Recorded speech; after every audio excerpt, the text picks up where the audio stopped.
Friends, my channel name is Indian Epic History. Search this channel name on YouTube, then select playlist option for all my videos like Ramayan, Mahabharat, Puran. Otherwise, click the channel name or picture below the video, then select playlist. This is Bori Critical Valmiki Ramayan book, Ayodhya Kand, chapter 58. So, continue. I had committed a great crime in my ignorance, and my senses were afflicted.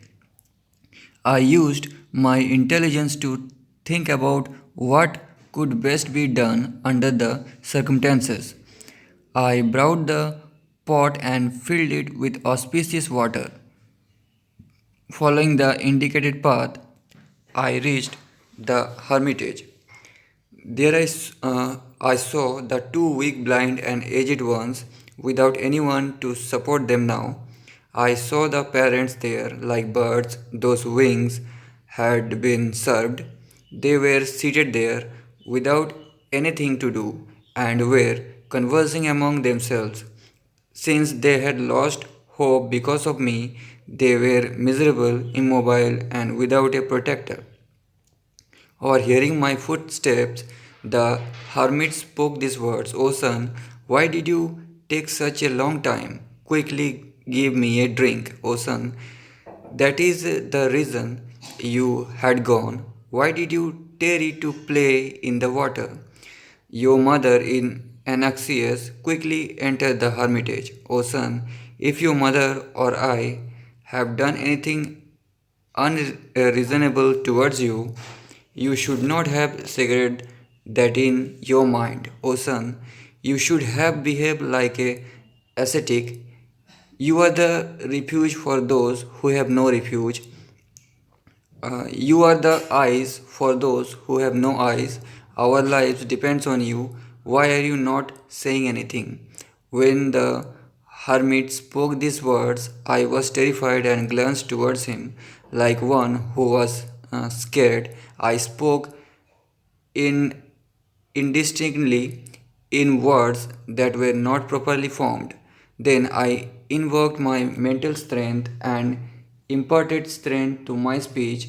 I told him the fearful news of the catastrophe that had befallen his son.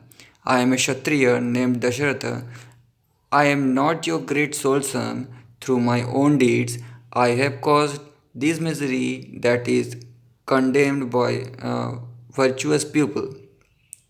O illustrious one, with a bow in my hand, I arrived at the banks of the Sarayu. I wished to kill an elephant or a predatory beast that would come to drink water. I heard the sound of a pot being filled with water. Taking this to be an elephant, I struck with my arrows. Upon going to the banks of the river, I saw an ascetic lying down, lifeless on the ground, the arrow having shattered his heart. O illustrious one, wishing to kill an elephant, I aimed in the direction of the sound of the water. Thus released, the iron arrow slew your son. O illustrious one, I approached him, and he lamented and grieved about the two of you. Since you are blind, when I took out the sorrow, he went to heaven. In my ignorance, I violently killed your son, O hermit. Show me your favors and tell me what should be done about his remains. Hearing these cruel words, he was afflicted by grief and sighted. I stood before him with my hands joined in salutation. The immensely energetic one said, O king, if you had not yourself told me about this inauspicious act, as a consequence, your head would have shattered into 1,000 fragments. O king, if a Kshatriya knowingly kills a person who has restored to Vanaprastha, he is dislodged from his state. Even if the uh, perpetrator happens to be the wielder of the Vajra himself, you are still alive because you did not do this knowingly. Had it been otherwise, not only would you have been destroyed today, but so would have been the lineage of the Raghavas. O king, Take me to the spot that you have spoken about. We now wish to take a last look at our son, whose limbs are covered with blood and whose garments of deerskin has got disheveled. He is lying down unconscious on the ground and has come under the subjugation of Dharmaraja.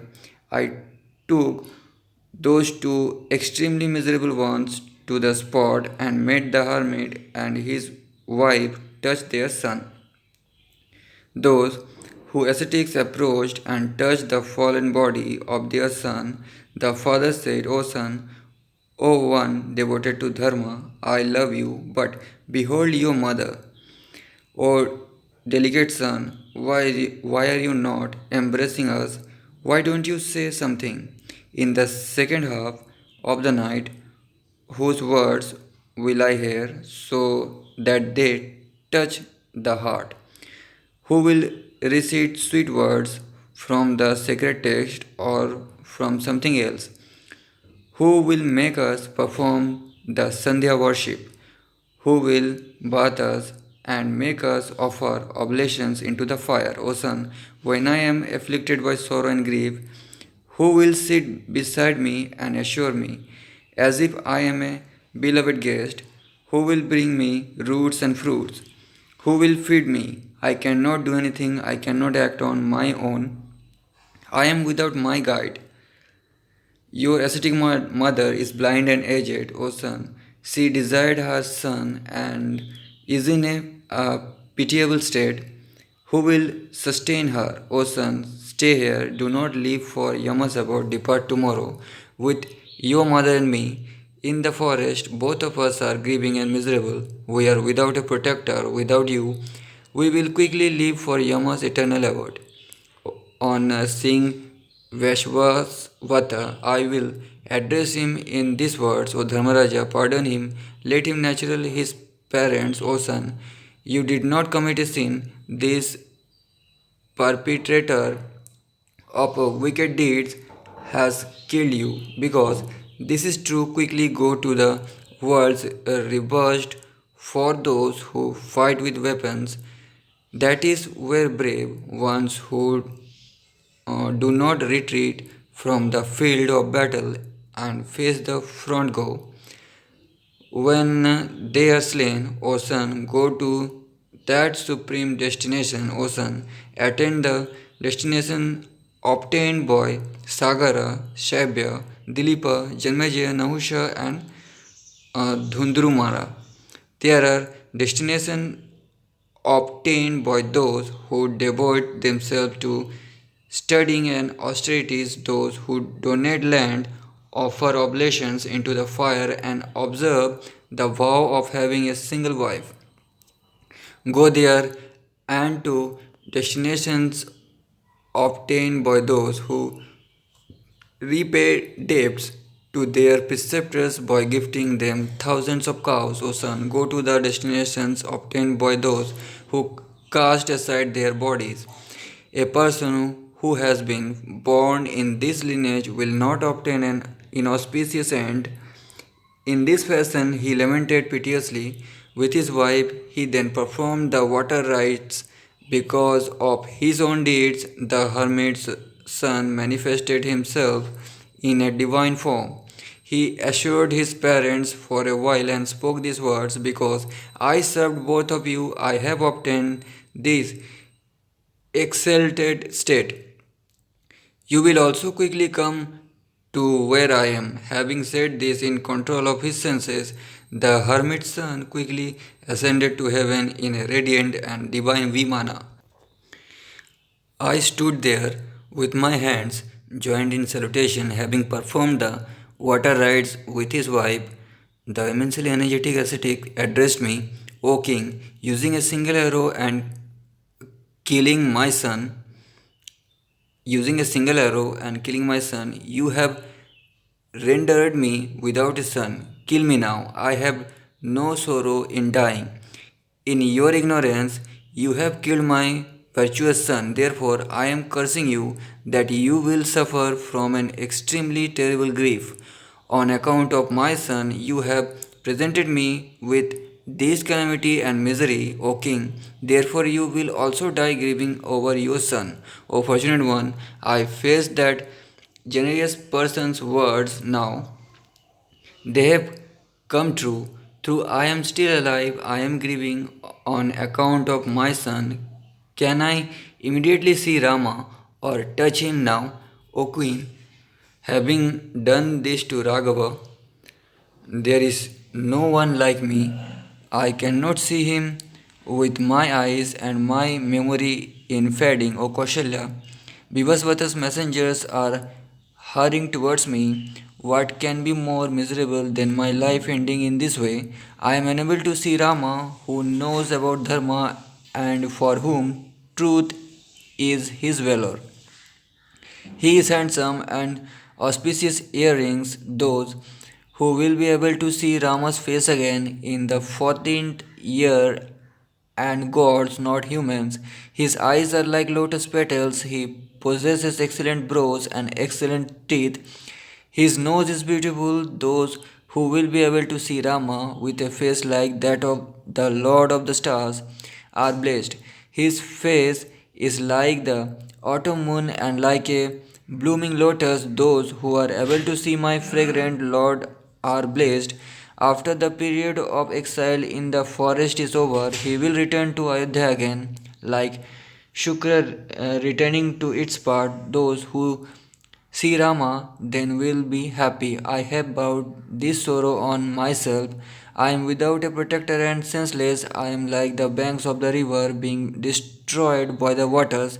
Alas, Raghava, O mighty armed one, alas, O one who destroys my discomfort. As he sorrowed in this way, King Dasharatha's life ended. The Lord of Men spoke in this miserable fashion. He was afflicted because his beloved son had been exiled. At midnight, severely suffering from grief, the one who was generous in appearance gave up his life. Next chapter 59.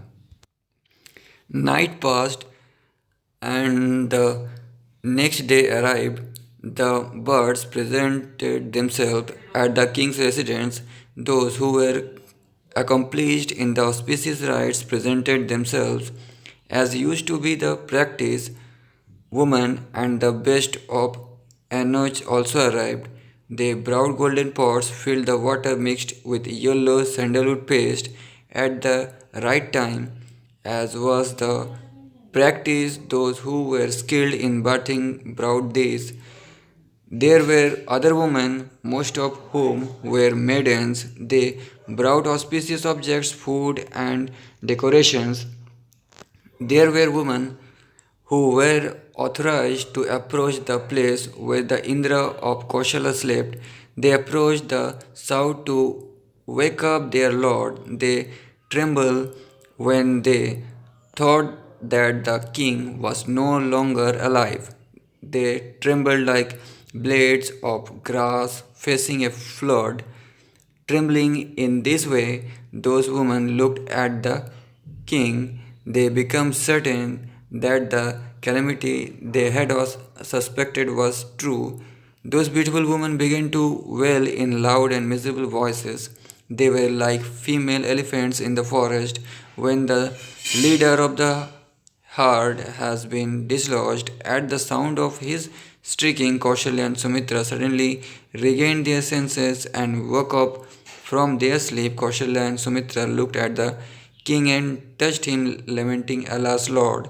They fell down on the ground. The daughter of the Indra of Kaushala, writhed around on the ground, covered with dust. She was no longer radiant and was like a star that had been dislodged from the sky.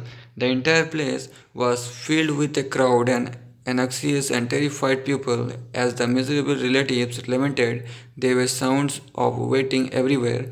All joy instantly vanished, and despondency and misery were seen everywhere. This is what happened when the god among men met his end, knowing that the illustrious bull among kings had passed away.